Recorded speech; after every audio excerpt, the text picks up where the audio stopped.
नमस्कार, मैं हूं आशीष और आप सभी लोग देख रहे हैं आशीष कॉमर्स क्लासेस।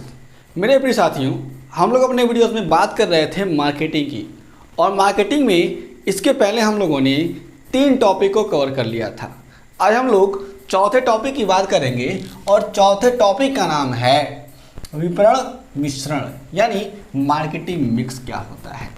इसमें हम लोग समझेंगे कि मार्केटिंग मिक्स का मीनिंग यानी अर्थ क्या होता है, इसकी परिभाषा क्या होती है यानी डेफिनेशन क्या होता है, और आगे समझेंगे कि विपणन मिश्रण के तत्व यानी एलिमेंट्स ऑफ मार्केटिंग मिक्स, और चौथा समझेंगे विपणन मिश्रण को प्रभावित करने वाले तत्व यानी फैक्टर्स अफेक्टिंग मार्केटिंग मिक्स। यहाँ पर हम लोग इन चारों चीज़ों को विस्तार से समझेंगे और जानेंगे। उसके बाद से हम लोग पांचवें को थोड़ा सा समझेंगे कि विपणन मिश्रण का वर्गीकरण या प्रकार यानी types or classification of marketing mix. आप लोगों ने जाना होगा 4 P's ऑफ मार्केटिंग या फिर 7 P's ऑफ मार्केटिंग। तो वो जो भी 7 P's ऑफ मार्केटिंग या फिर 4 P's ऑफ मार्केटिंग है वह इसी में आता है, यानी क्लासिफिकेशन और प्रकार में ही आता है। हम लोग सबसे पहले समझते हैं कि जो भी मार्केटिंग मिक्स है इसका मतलब क्या होता है। यहाँ पे हम लोग इस बात को पहले जान लेते हैं। पहला है अर्थ यानी मीनिंग क्या होता है। विपणन मिश्रण से आशय विपणन से संबंधित ऐसे निर्णयों से है, यानी डिसीजन से है, ठीक है ना, जो व्यवसाय द्वारा उत्पादित वस्तुओं के विक्रय को प्रेरित या प्रोत्साहित करते हैं। यहाँ पर क्लियर शब्दों में कहा गया है कि जो भी मार्केटिंग मिक्स है वह क्या है, निर्णय है। क्या है, निर्णय है, यानी डिसीजन है। और यह डिसीजन किससे संबंधित है, यह डिसीजन जो भी व्यवसाय है उस व्यवसाय के द्वारा जो भी वस्तुएं उत्पादित की जाती हैं और उन वस्तुओं का जो विक्रय होता है उस विक्रय को प्रेरित करने के लिए या फिर प्रोत्साहित करने के लिए जो भी डिसीजन लिए जाते हैं उसी डिसीजन को ही कहा जाता है मार्केटिंग मिक्स। यह हमारा मीनिंग कहता है। आगे कहा गया है विपणन मिश्रण शब्द का प्रयोग सर्वप्रथम हार्वर्ड बिजनेस स्कूल के प्रोफेसर नील एच बॉर्डन ने किया था। यहाँ पर क्लियर आपको बता दिया गया है, इस बात को आप लोग ध्यान में रखेंगे। एमसीक्यू में ये बात पूछी जा सकती है कि सबसे पहले किस व्यक्ति ने, किसने सबसे पहले मार्केटिंग मिक्स शब्द का प्रयोग किया था। तो आप लोग लिखेंगे, बताएंगे कि हार्वर्ड बिजनेस स्कूल के जो भी प्रोफेसर थे नील एच बॉर्डन, उन्होंने इस बात को पहले कहा था, समझाया था। आगे कहा गया है कि विपणन मिश्रण फर्म की कुल विपणन कार्यक्रम का प्रतिनिधित्व करता है। जो भी मार्केटिंग मिक्स है वो क्या करता है, कोई भी फर्म है यानी कोई भी कंपनी है, उस कंपनी से संबंधित जो भी मार्केटिंग के क्रियाकलाप होते हैं उस सारे के सारे कार्यों को क्या करता है, बताता है, उसका प्रतिनिधित्व करता है। और यह बताता है कि किस तरीके से मार्केटिंग के सारे काम हो रहे हैं। हम लोग जब मार्केटिंग मिक्स के प्रकारों को समझेंगे तो वहाँ पर हम लोग और डिटेल में समझ के चलेंगे। यहाँ पे हमने मीनिंग पहले समझ लिया है, एक बार मैं और फिर से रिकॉल कर देता हूँ। विपणन मिश्रण से आशय विपणन से संबंधित ऐसे निर्णयों से है, यानी डिसीजन से है, जो व्यवसाय द्वारा उत्पादित वस्तुओं के विक्रय को प्रेरित या प्रोत्साहित करते हैं। आगे कहा गया है विपणन मिश्रण शब्द का प्रयोग सर्वप्रथम हार्वर्ड बिजनेस स्कूल के प्रोफेसर नील एच बॉर्डन ने किया था, ठीक है। विपणन मिश्रण फर्म के कुल विपणन कार्यक्रम का प्रतिनिधित्व करता है। यह एक नॉर्मल सा मीनिंग यहाँ पे मैंने आपको बता दिया। आगे हम लोग चलते हैं अब डेफिनेशन पे। डेफिनेशन हमारा दूसरा आता है। इसमें डेफिनेशन में हमने आपको यहाँ पर 2 डेफिनेशन बताया हुआ है। ये दोनों डेफिनेशन बहुत सारी बातें क्लियर कर देंगे, यहाँ पे आप लोग समझ के चलेंगे। पहला डेफिनेशन है फिलिप कॉटलर के द्वारा जो दिया गया है। फिलिप कॉटलर का नाम आप लोगों ने सुना होगा, तो उनके द्वारा जो यह डेफिनेशन दिया गया उसको हम लोग समझ लेते हैं। आगे देखेंगे आप लोग। विपणन मिश्रण नियंत्रण योग्य चरों यानी वेरिएबल्स का एक ऐसा समूह है। क्या है, इतना समझेंगे पहले कि जो भी मार्केटिंग मिक्स है वह क्या है, नियंत्रण योग्य, यानी जिनको नियंत्रित किया जा सकता है, जिन्हें कंट्रोल किया जा सकता है, जिन्हें कंट्रोल किया जा सकता है उनके यानी उन चरों यानी वेरिएबल्स का एक ऐसा समूह है। यानी यहाँ पर कुछ बातें हैं, कुछ ऐसे तत्व हैं, कुछ ऐसे कारक हैं जो मार्केटिंग को प्रभावित करते हैं। उन्हीं तत्वों, उन्हीं वेरिएबल्स यानी उन्हीं चरों को यहाँ पर कहा गया है कि वे सारे के सारे चर क्या होते हैं, वे सारे के सारे वेरिएबल्स, वे सारे के सारे तत्व क्या होते हैं, कंट्रोलेबल होते हैं, उन्हें नियंत्रित किया जा सकता है और उन्हें नियंत्रित करने योग्य चरों का समूह होता है मार्केटिंग मिक्स। आगे कहा गया है जिसका प्रयोग एक फर्म अपने क्रेताओं के प्रतिवचनों को प्रभावित करने के लिए करती है। और कोई भी फर्म का मतलब कोई भी कंपनी, कोई भी बिजनेस क्या करती है, जो भी उसके क्रेता हैं, जो भी उसके बायर्स हैं, उन बायर्स को प्रभावित करने के लिए उनका प्रयोग करती है। यहाँ पर इस बात को आप लोग समझेंगे। हम लोग अब इसको रिकॉल कर लेते हैं। विपणन मिश्रण नियंत्रण योग्य चरों यानी कुछ ऐसे वेरिएबल्स हैं जिन्हें नियंत्रित किया जा सकता है, उनका एक समूह है जिसका प्रयोग एक फर्म अपने क्रेताओं के प्रतिवचनों को प्रभावित करने के लिए करती है। एकदम क्लियर कट नॉर्मल डेफिनेशन है ये, आप लोग देखेंगे, समझेंगे, जानेंगे। अगला डेफिनेशन है RS डावर के द्वारा जो दिया गया है। यहाँ पे कहा गया है, यह भी डेफिनेशन बहुत ही ईजी है, देखेंगे। निर्माताओं द्वारा, किनके द्वारा, निर्माताओं द्वारा बाजार में सफलता पाने के लिए प्रयोग की जाने वाली नीतियाँ विपणन मिश्रण का निर्माण करती हैं। जो भी निर्माता है, मैन्युफैक्चरर है, प्रोड्यूसर है, उसके द्वारा जो वह नीतियों का प्रयोग करता है, जिन नीतियों का प्रयोग करता है, क्या करने के लिए, बाजार में सफलता पाने के लिए। और बाजार में सफलता पाने का मतलब क्या होता है, बाजार में जब सफलता पाने की बात आती है तो इस बात को देखा जाता है कि कोई भी कंपनी किस तरीके से अपने प्रोडक्ट को बेचेगी तो उसको अधिक से अधिक लाभ होगा और उसका कॉस्ट मिनिमाइज हो जाएगा। तो इन्हीं सारी की सारी बातों को हम ये समझ सकते हैं कि कोई भी मैन्युफैक्चरर, कोई भी प्रोड्यूसर ये मान के चलता है कि उसे क्या होगा, उसे कॉस्ट कम करनी है और उसे सेलिंग ज़्यादा करनी है। सेलिंग ज़्यादा होगा तो प्रॉफिट ज़्यादा होगा। इस बात को आप लोग समझेंगे। तो यहाँ पर कोई भी मैन्युफैक्चरर है वह इस बात को ध्यान में रखता है कि उसे बाज़ार में सफलता पानी है और उस सफलता पाने के लिए वह जो भी पॉलिसीज़ बनाता है, जो भी नीतियाँ बनाता है, उन्हीं नीतियों को कहा जाता है, क्या कहा जाता है, कहा जाता है भाई साहब मार्केटिंग मिक्स। इस बात को आप लोग समझेंगे। हम लोग फिर से रिकॉल कर लेते हैं। निर्माताओं द्वारा बाजार में सफलता पाने के लिए प्रयोग की जाने वाली नीतियाँ विपणन मिश्रण का निर्माण करती हैं। वही नीतियाँ क्या करती हैं, विपणन मिश्रण यानी मार्केटिंग मिक्स का निर्माण करती हैं। अब हम लोग आगे चलते हैं। हमारा तीसरा है विपणन मिश्रण के तत्व यानी एलिमेंट्स ऑफ मार्केटिंग मिक्स। जो भी हमारे पास एलिमेंट्स हैं वे कुछ इस प्रकार से हैं। पहला है उत्पाद नियोजन यानी प्रोडक्ट प्लानिंग।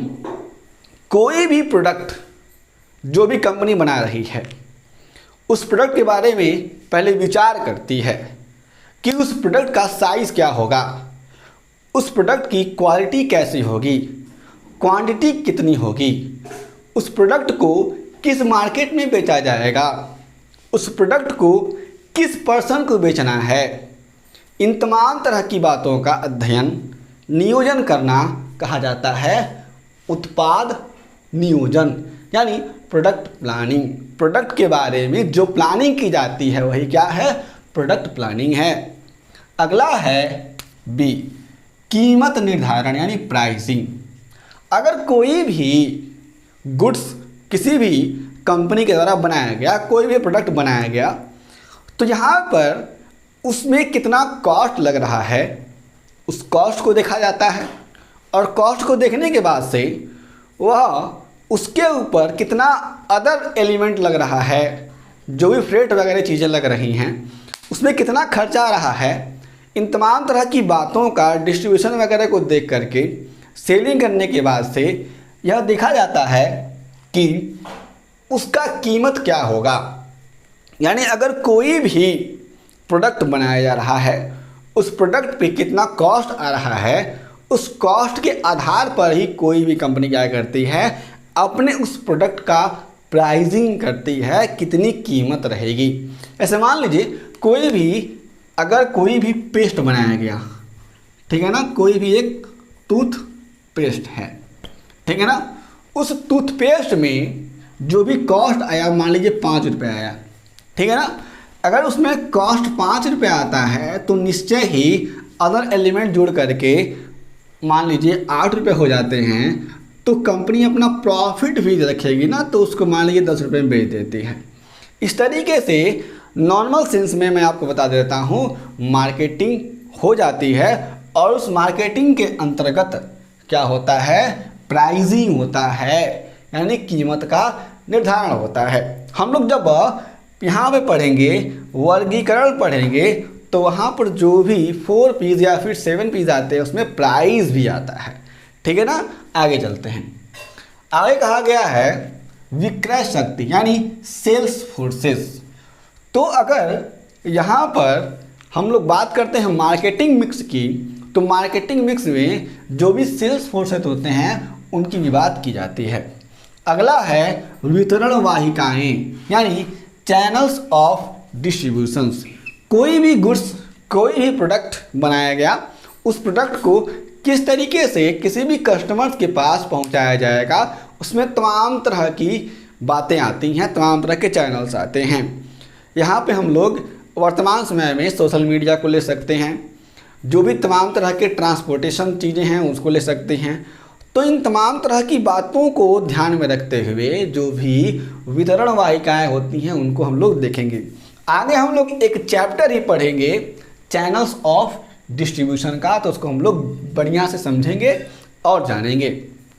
आगे चलते हैं। सामान्य नियोजन यानी जनरल प्लानिंग। तो कोई भी जो भी सामान्य नियोजन होता है उसको भी कंपनी ध्यान में रखती है, किस तरीके से कंपनी के एम्प्लॉय काम करेंगे, कंपनी के पास कितनी चीज़ें हैं, कंपनी के पास कितना रॉ मटेरियल है, कंपनी किस तरीके से प्रोडक्शन कर रही है, कंपनी का टाइमिंग क्या है, कंपनी कॉस्ट कितना लगा रही है, कंपनी का फ्यूल वगैरह कितना लग रहा है, कंपनी के पास जो भी प्रोडक्ट बन के तैयार हो रहे हैं वो किस समय ग्राहक के पास पहुंच रहे हैं। इन तमाम तरह की बातों को ध्यान में रखकर कंपनी प्लानिंग भी तो करती है, इस बात को हम लोग ध्यान में रखेंगे। आगे चलते हैं। कहा गया है भौतिक वितरण यानी फिजिकल डिस्ट्रीब्यूशन। जो कोई भी यहाँ पर बात की जाती है भौतिक वितरण की, तो यहाँ पर अगर कोई भी प्रोडक्ट बन के तैयार हो गया ना तो उसे कस्टमर के पास पहुँचाना भी तो है। जैसे एग्जांपल ले लीजिए पार्ले जी का, ठीक है ना। पार्ले जी कंपनी जो है, जो बिस्किट बनाती है पार्ले जी की, उसका जो भी फिजिकल डिस्ट्रीब्यूशन सिस्टम है ना बहुत स्ट्रांग है। तभी आप सभी को देखने को मिलता है कि पार्ले जी बिस्किट इंडिया के हर एक कोने में आपको दिखाई देगा, मिलेगा। छोटे से छोटे दुकान पे आप लोग जाएंगे तो आपको पार्ले जी बिस्किट मिल जाएगा। अगर आप लोग अन्य जो भी बिस्किट्स आते हैं, सनफिस्ट वगैरह हो गया, अन्य जो भी महंगे बिस्किट्स हैं उसको आप लोग खोजेंगे तो नहीं मिलेगा, लेकिन पार्ले जी बिस्किट क्या हो जाएगा, हर छोटे से छोटे दुकान में आपको मिल जाएगा।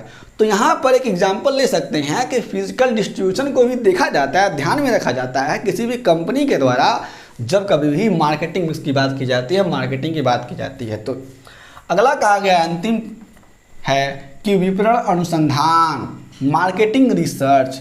भाई साहब मार्केटिंग रिसर्च भी तो की जाती है। कोई भी कस्टमर, किस जगह का कस्टमर कैसा प्रोडक्ट चाहता है, किस एज ग्रुप का कस्टमर कैसा प्रोडक्ट चाहता है, इन तमाम तरह की बातों को कंपनी देखती है, सुनती है, उसका अध्ययन करती है। किस तरह के प्रोडक्ट को कोई भी कस्टमर जल्दी खरीद लेगा, जो कोई भी प्रोडक्ट है उसका स्टाइल कैसा रखा जाए, उसका मॉडल कैसा रखा जाए, तो कोई भी कस्टमर जल्दी से आकर्षित हो जाए उसकी तरफ। इन तमाम तरह की बातों को देखा जाता है, समझा जाता है विपणन अनुसंधान के अंतर्गत, मार्केटिंग रिसर्च के अंतर्गत। तमाम तरह की बातें देखी जाती हैं, सर्वे किया जाता है मार्केटिंग रिसर्च में, जिस प्रकार से रिक्वायरमेंट होती है कंपनी को और जिसके बेस पर प्रोडक्ट का मैन्युफैक्चरिंग होता है। आगे बात करते हैं हम लोग चौथे पॉइंट की। चौथा पॉइंट है विपणन मिश्रण को प्रभावित करने वाले तत्व, यानी फैक्टर्स अफेक्टिंग मार्केटिंग मिक्स। वे कौन कौन से फैक्टर्स हैं जो मार्केटिंग मिक्स को प्रभावित करते हैं, यानी जिनके होने या ना होने से मार्केटिंग मिक्स में फ्लक्चुएशन आ सकता है। मार्केटिंग मिक्स का पूरा सिस्टम ऊपर नीचे हो सकता है। उन्हीं फैक्टर्स को कहा गया है कि कुछ ऐसे फैक्टर्स हैं जो मार्केटिंग मिक्स को प्रभावित करते हैं। यहाँ पे कुछ बातें दी गई हैं। पहला है बाजार की मांग, यानी मार्केट डिमांड। मार्केट में किस तरह के प्रोडक्ट की डिमांड है, इस बात को आप लोग ध्यान रखेंगे जब कभी भी हम फैक्टर की बात करेंगे, उन फैक्टर की जो मार्केटिंग मिक्स को प्रभावित कर रहे हैं।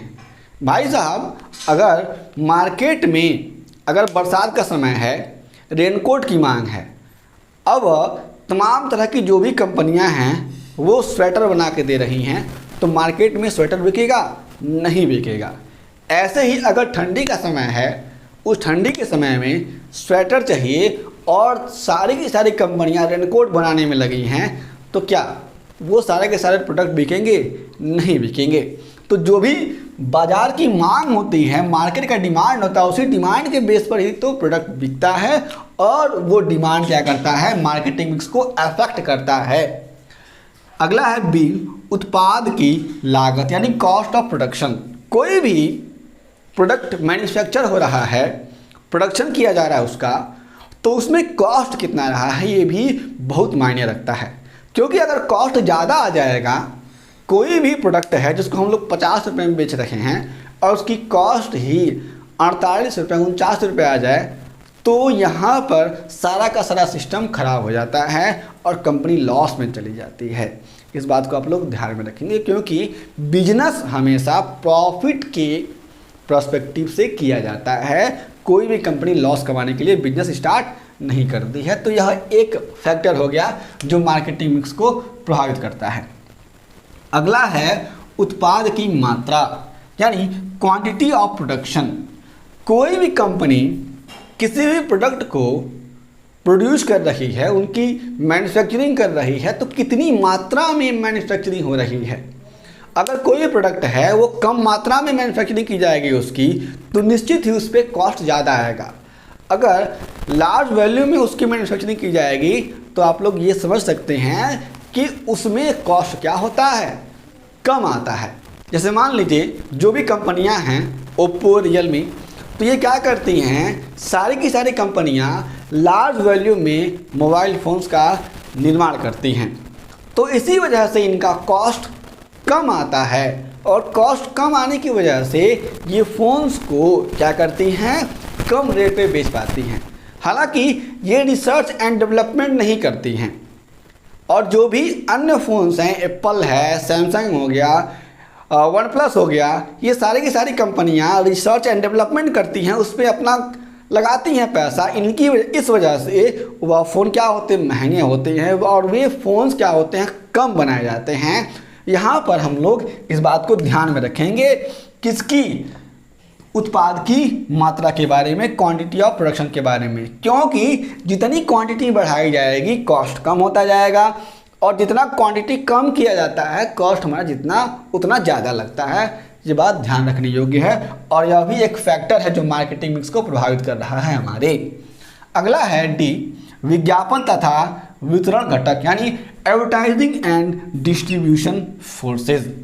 कोई भी प्रोडक्ट प्रोड्यूस किया जा रहा है और उसमें मार्केटिंग मिक्स की हम लोग बात करेंगे, तो जो विज्ञापन दिया जा रहा है, अगर आप लोग देखते होंगे, टीवी खोलेंगे, मोबाइल फ़ोन खोलेंगे, आज के समय में यूट्यूब स्टार्ट करेंगे, तो ये वीडियो आप लोग देखेंगे तो शुरुआत में आपको कुछ ना कुछ प्रचार आएगा, एडवर्टीजमेंट दिखाई देगा।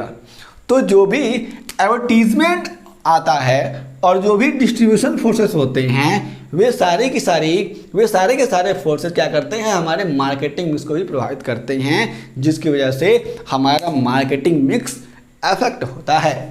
आगे देखते हैं ई, कंपनी की इच्छाओं में अंतर, changes in companies desires. Company की जो इच्छाएं होती हैं हमेशा बदलती रहती हैं। कंपनी कभी सोचती है कि हमारा जो भी मैन्युफैक्चरिंग है इतना होगा, हम टर्नओवर इतना कर लेंगे, सेलिंग इतनी कर लेंगे, प्रॉफिट इतना कमा लेंगे। कुछ समय बाद कंपनी के हालात और अच्छे होने लगते हैं तो कंपनी सोचती है हम इस प्लान को थोड़ा चेंज करते हैं और हम लोग अब नया प्लान बनाते हैं, हमें इस तरीके से काम करना है। तो कंपनी की जो इच्छाएं होती हैं, कंपनी की इच्छाओं में जो भी अगर चेंजिंग आती है तो कंपनी की इच्छाओं में चेंजिंग आने की वजह से जो मार्केटिंग मिक्स है उसमें भी चेंज आता है, उसमें अफेक्ट पड़ता है। हमारा अगला है एफ, इसमें कहा गया है कंपनी की ख्याति यानी गुडविल ऑफ कंपनी। जो कंपनी की गुडविल है वह कंपनी की गुडविल भी कंपनी के मार्केटिंग मिक्स को अफेक्ट करती है। कंपनी की गुडविल अच्छी है ना तो कंपनी के द्वारा जो भी प्रोडक्ट बेचा जाएगा उसका प्राइस थोड़ा हाई रहेगा तो भी माल बिक जाएगा। जैसे एप्पल का फ़ोन हो गया, कंपनी की गुडविल बहुत अच्छी है, इसलिए एप्पल जब कोई भी फ़ोन लॉन्च करता है तो निश्चित ही वह अपने प्राइस को हाई रखता है, ठीक है ना। और ओप्पो, रियलमी, ठीक है, इस तरह के जो भी फ़ोन्स आते हैं जब ये कंपनियां क्या करती हैं अपने फ़ोन को लॉन्च करती हैं तो ये ध्यान में रखती हैं कि भाई साहब कम से कम प्राइस रहे, जो भी कस्टमर हैं वो अट्रैक्ट हों और हमारे फ़ोन को परचेज करें। तो यहाँ पर आप लोग देखेंगे कि कंपनी की ख्याति भी बहुत मायने रखती है। अगला और अंतिम है ग्राहकों की क्रय शक्ति अथवा व्यवहार में परिवर्तन, चेंजेस इन परचेजिंग पावर और बिहेवियर ऑफ कस्टमर। कोई भी ग्राहक है उसकी जो भी क्रय क्षमता है उसमें अगर परिवर्तन आता है तो निश्चित ही वह क्या करेगा, अपना जो भी उसे प्रोडक्ट खरीदना होगा वह कम खरीदेगा, प्लानिंग करके चलेगा, सेविंग करेगा और उसका बिहेवियर ही चेंज हो जाता है। ऐसे मान लीजिए मैगी में कुछ इफेक्ट आया हुआ था तो जो लोग बहुत सारा मैगी खाते थे, दिन रात मैगी पे ही जीते थे, उन लोगों ने सोचा होगा उस टाइम कि भाई अब चलो मैगी नहीं खानी है, क्योंकि उनका बिहेवियर चेंज हो गया ना भाई साहब। बिहेवियर उस प्रोडक्ट को लेकर के क्या हो गया, चेंज हो गया, इसलिए उसकी सेलिंग डाउन हो जाती है। इस तरीके से हमारे पास जो भी ये सारे के सारे फैक्टर्स हैं मार्केटिंग मिक्स को अफेक्ट करते हैं। यहाँ पे हमारा अंतिम पॉइंट आता है विपणन मिश्रण का वर्गीकरण या प्रकार, यानी classifications or types of marketing mix. इसको हम लोग अगली वीडियो में यानी 5वीं क्लास में समझ लेंगे और जान लेंगे कि मार्केटिंग मिक्स का प्रकार क्या होता है, जिसमें हम लोग 4 P's और 7 P's को समझेंगे। जो मैकार्थी ने दिया होगा उसको हम लोग समझेंगे।